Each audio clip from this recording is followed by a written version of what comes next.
நல்லதும் கெட்டதும். ஒரு மனிதன் இருந்தான். ஒரு நாள் அவனது குதிரை தொலைந்து விட்டது. அப்பொழுது அவன் ஒரு அறிவாளியிடம் சென்று தனது குதிரை ஓடிவிட்டது எனக் கூறினான். அதற்கு அந்த அறிவாளி, அது நல்ல நிகழ்வு அல்ல என நீ எண்ணுகிறாயா எனக் கேட்டார். அதற்கு அந்த மனிதனும், ஆம், அது மிகவும் மோசமானது. நான் எனது குதிரையை மிகவும் நேசித்தேன் எனக் கூறினான். அதற்கு அந்த அறிவாளி, சில வேளைகளில் அதில் இருந்து ஏதாவது நல்லது நடைபெறலாம் எனக் கூறினார். சில கிழமைகளின் பின்னர் அந்த குதிரை வேறு ஒரு குதிரையை கூட்டிக் கொண்டு மீண்டும் வந்தது. அப்பொழுது அந்த மனிதன் அந்த அறிவாளியிடம் சென்று, உங்களது அறிவுரைக்கு மிகவும் நன்றி, அதனால் நல்ல விஷயம் ஒன்று நடைபெற்றுள்ளது எனக் கூறினான். அதற்கு அந்த அறிவாளி, அது நல்ல விஷயமா எனக் கேட்டார். அப்பொழுது அந்த மனிதன், ஆம், அது உண்மையிலேயே மிகவும் நல்லது என நான் எண்ணுகின்றேன். ஏனெனில் அந்த குதிரை இன்னும் ஒரு குதிரையை கூட்டிக் கொண்டு வந்திருக்கின்றது. இப்பொழுது என்னிடம் 2 அழகான குதிரைகள் உள்ளன எனக் கூறினான். அதற்கு அந்த அறிவாளி, சில வேளைகளில் ஏதாவது கெடுதல் நடைபெறலாம் எனக் கூறினார். அதன் பின்னர் அந்த மனிதனது மகன் அந்த புதிய குதிரையில் ஏறி சவாரி செய்து கொண்டிருக்கும் பொழுது கீழே விழுந்து தனது காலை மிகவும் மோசமான முறையில் உடைத்துக் கொண்டான். அப்பொழுது அந்த மனிதன் அறிவாளியிடம் சென்று, நீங்கள் கூறியது சரிதான், கெடுதலான விஷயம் ஒன்று நடைபெற்றுள்ளது. எனது மகன் கீழே விழுந்து காலை உடைத்துக் கொண்டான் எனக் கூறினான். அதற்கு அந்த அறிவாளி, அது கெடுதலான ஒன்று என நீ எண்ணுகிறாயா எனக் கேட்டார். அதற்கு அந்த மனிதனும், ஆமாம், அது மிகவும் மோசமான விஷயம் எனக் கூறினான். அப்பொழுது அந்த அறிவாளி, சில வேளைகளில் அதிலும் ஏதாவது நன்மை இருக்கலாம் எனக் கூறினார். பின்னர் நாட்டில் போர் உருவாகி அந்த நாட்டில் உள்ள இளம் வாலிபர்கள் எல்லோரும் கட்டாயமாக படையில் சேர்ந்து போரிட வேண்டும் என அரசன் கட்டளையிட்டான். ஆனால் இந்த மனிதனின் மகனின் கால் உடைந்து இருந்ததால் அவன் கட்டாய ஆட்சேர்ப்பில் சேர்க்கப்படவில்லை.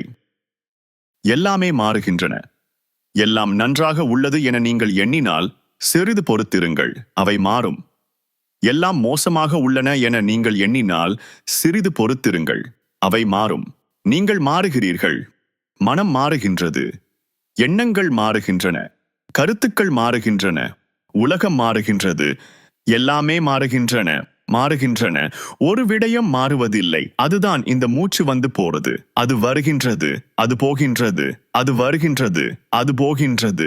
பின்னர் அது மாற்றம் அடையும் பொழுது எல்லா மாற்றங்களுமே முடிவுக்கு வருகின்றன. உங்களை பொறுத்தளவில் எல்லா மாற்றங்களுமே முடிவடைகின்றன. உங்களது நண்பரை உங்களின் உள்ளே கண்டு கொள்ளுங்கள். இந்த ஆசீர்வாதத்தில் உங்களது ஆறுதலை கண்டு கொள்ளுங்கள். இந்த நிஜமானதில் உங்களது ஆனந்தத்தை கண்டு கொள்ளுங்கள். இந்த அழகான இடத்திலே உங்களது பாதுகாப்பை கண்டு கொள்ளுங்கள். ஆனந்தத்தை உணருங்கள். அழகை உணருங்கள். அது உங்களுக்காக உள்ளது. அதன் மூலம் நீங்கள் திருப்தியாக இருக்க முடியும். சில வேளைகளில் பிரச்சனைகள் மிகவும் பெரிதாகி சமாளிக்க முடியாதவை ஆகின்றன.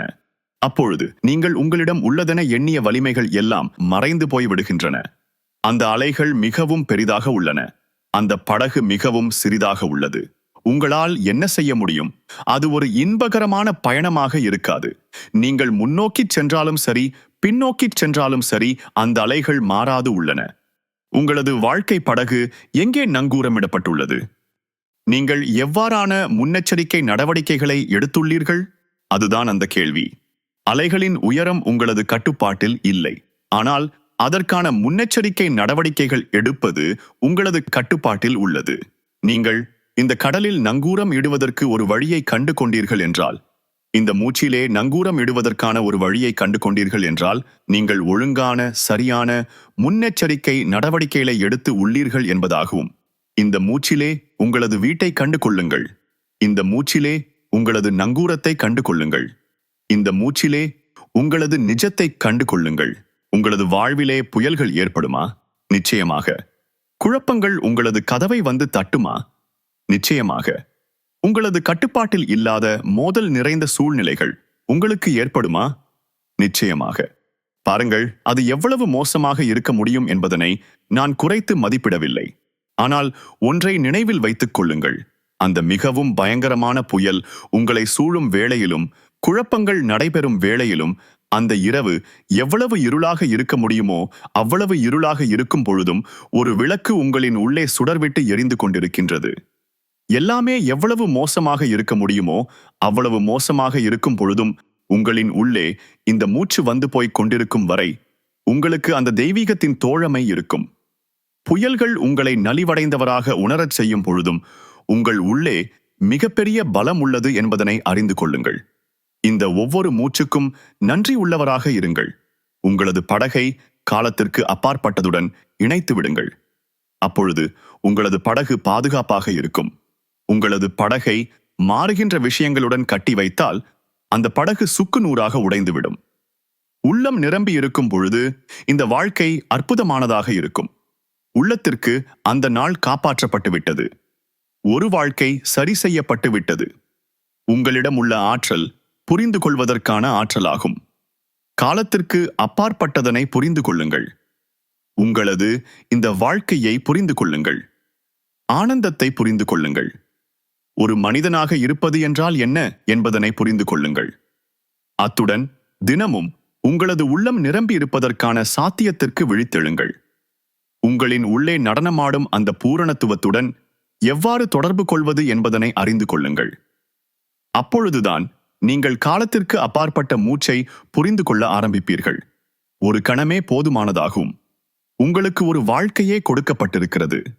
அதனை அனுபவிப்பதற்கு, அதனை அறிந்து கொள்வதற்கு, அதனை காண்பதற்கு, அதனை ஆனந்தமாக அனுபவிப்பதற்கு, அதனை உணர்வதற்கு உங்களுக்கு ஒரு வாழ்க்கையே கொடுக்கப்பட்டிருக்கிறது. உங்களின் உள்ளே இந்த மூச்சு வந்து கொண்டிருக்கும் வரை நீங்கள் அந்த முடிவில்லா பொருளினாலே முத்தமிடப்படுகிறீர்கள்.